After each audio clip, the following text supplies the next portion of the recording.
আসসালামু আলাইকুম। আমন্ত্রণ জানাচ্ছি বিডিটিউবের আজকের এক্সক্লুসিভ আয়োজনে। সাথে আছি আমি হাসানুল ইসলাম। চুপ করে থাকা মানে দুর্বলতা নয়, বরং সঠিক সময়ের জন্য অপেক্ষাও হয়। বাংলাদেশের জলসীমায় মিয়ানমার জান্তা সরকারের গুন্ডামির বিপরীতে বাংলাদেশের চুপ করে থাকাকে দুর্বলতা ভেবে বসেছে মিয়ানমার।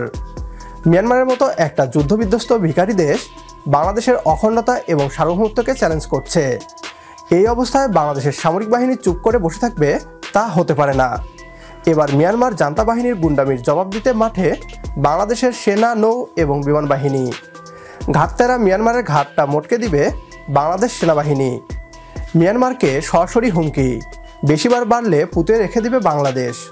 মিয়ানমার জান্তা সরকার বিদেশি কোনো শক্তির ইন্ধনে লাফাচ্ছে, তা ভালো করেই জানে বাংলাদেশ সেনাবাহিনী। তাই তো এবার মিয়ানমারকে সরাসরি যুদ্ধের হুমকি সেনাপ্রধানের। বিস্তারিত থাকছে বিডিটিউবের আজকের এই ভিডিওতে।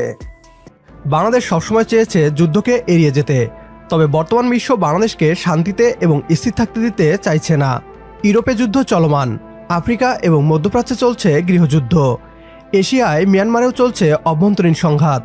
এখন বাংলাদেশকে মিয়ানমারের সাথে লাগিয়ে দিতে আরও একটি যুদ্ধের দরজা খুলতে চায় তথাকথিত অস্ত্র ব্যবসায়ী দেশগুলো। বাংলাদেশ তা বুঝতে পারলেও মিয়ানমারের জান্তা সরকার অস্ত্র ব্যবসায়ী দেশগুলোর হাতের পুতুল হয়ে বারবার বাংলাদেশকে যুদ্ধের উস্কানি দিচ্ছে। বাংলাদেশ বরাবর ধৈর্য ধরে এড়িয়ে এসেছে, যুদ্ধের ফাঁদে পা দেয়নি। তবে এতে যেন মিয়ানমার জান্তা সরকারের আত্মবিশ্বাস আরও বেড়ে গিয়েছে। ভেতর থেকে বাংলাদেশকে দুর্বল ভেবে নিয়ে এবার বাংলাদেশের কলিজা সেন্ট মার্টিন দ্বীপকে টার্গেট করতে শুরু করেছে। বাংলাদেশের সেন্ট মার্টিনকে লক্ষ্য করে গুলি ছোড়া থেকে শুরু করে এখন আবার বাংলাদেশের সেন্ট মার্টিন ঘেঁষে মিয়ানমার জান্তা সরকারের 3টি যুদ্ধজাহাজ। সব মিলিয়ে মিয়ানমার জান্তা সরকার বাংলাদেশকে যে যুদ্ধের একটা উস্কানি দিচ্ছে তা পানির মতো স্পষ্ট হয়েছে। মিয়ানমারের অভ্যন্তরে বিদ্রোহীদের সাথেও জান্তা সরকারের যুদ্ধ চলছে। অস্ত্র ব্যবসায়ী দেশগুলোর ইন্ধনে এই যুদ্ধটা বাংলাদেশেও ছড়িয়ে দিতে চায় তারা। মিয়ানমার ভালো করেই জানে সেন্ট মার্টিনের উপর আঘাত আসলে বাংলাদেশ চুপ করে বসে থাকবে না, তাই দূরে বসে মাঝে মাঝে মর্টার শেল কিংবা গুলি ছুড়ে যুদ্ধের উস্কানি দিয়ে যাচ্ছে। বাংলাদেশের সামরিক বাহিনী মিয়ানমারকে স্মার্টলি মোকাবেলা করছে। মিয়ানমারের এই উস্কানির জবাব না দিলেও মিয়ানমার জান্তার বিরুদ্ধে সর্বাত্মক যুদ্ধের প্রস্তুতি নিয়ে রেখেছে। বাংলাদেশ মিয়ানমারের সাথে যুদ্ধ খেলা খেলবে না, বরং অল ওভার আক্রমণ করে মিয়ানমারকে ধসিয়ে দেওয়ার প্রস্তুতি রেখেছে। বাংলাদেশ সেনাবাহিনী দুশ্মনকে গোড়া থেকে উপড়ে ফেলায় বিশ্বাসী।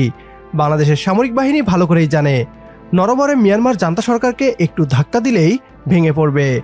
এরপর না থাকবে বাঁশরি আর না বাজবে বাঁশি।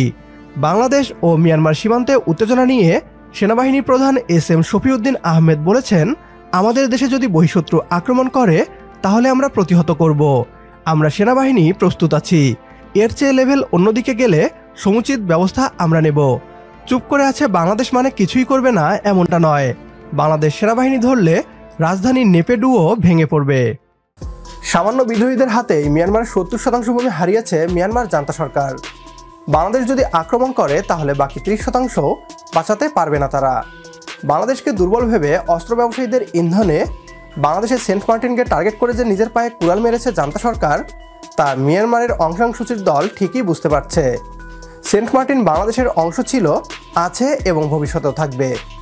এ নিয়ে আপনার গুরুত্বপূর্ণ মতামত কমেন্ট বক্সে জানিয়ে দিন আমাদের। সেই সাথে প্রিয় জন্মভূমিকে নিয়ে আমাদের এই পথ চলায় বিডিটিউব চ্যানেলটিকে সাবস্ক্রাইব করে পাশে থাকুন আপনিও। আর ইতিমধ্যে সাবস্ক্রাইব করে থাকলে আপনাকে অসংখ্য ধন্যবাদ।